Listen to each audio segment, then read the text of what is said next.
హైదరాబాద్లో జరిగే కార్పొరేటర్ల శిక్షణ శిబిరానికి పెద్దపల్లి జిల్లా రామగుండం కార్పొరేషన్లోని కార్పొరేటర్లు గైర్హాజరయ్యారు.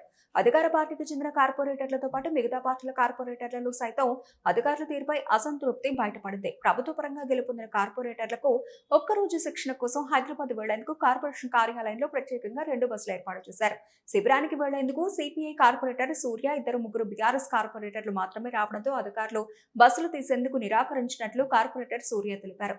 ఉదయం 4 గంటలకు బయలుదేరి 9:30 శిక్షణా శిబిరంలో రిపోర్టు చేయాల్సిన కార్పొరేటర్లు హాజరు కాకపోవడం రామగుండంలో చర్చనీయాంశమైంది. అధికారుల వ్యవహార శైలిపై అసంతృప్తితోనే కార్పొరేటర్లు ఈ శిక్షణా శిబిరాన్ని బహిష్కరించినట్లు బీఆర్ఎస్ కార్పొరేటర్ సమ్మయ్య తెలిపారు.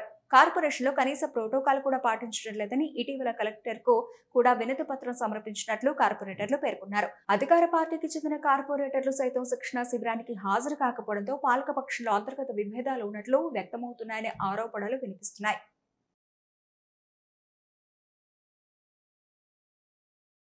రాష్ట్రంలో ఉన్న కార్పొరేటర్లకు, వార్డు మెంబర్లకు శిక్షణ తరగతులను హైదరాబాద్ లో ఏర్పాటు చేయడం జరిగింది.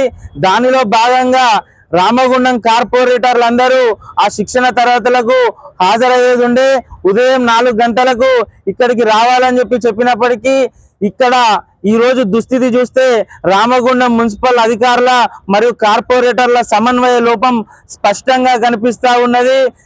సుమారు ₹1,00,000 ప్రజాధనాన్ని వెచ్చించి 2 బస్సులను ఇక్కడ పెట్టినప్పటికీ కార్పొరేటర్లకు సరైనటువంటి ఇన్ఫర్మేషన్ కానీ సముచిత గౌరవం కానీ ఇవ్వలేదనే పరిస్థితుల్లో ఈరోజు అనేక మంది కార్పొరేటర్లు హాజరు కాలేదు. 4 గంటల నుండి ఇప్పటి వరకు ఉన్నప్పటికీ కూడా కార్పొరేటర్లు రానటువంటి పరిస్థితి.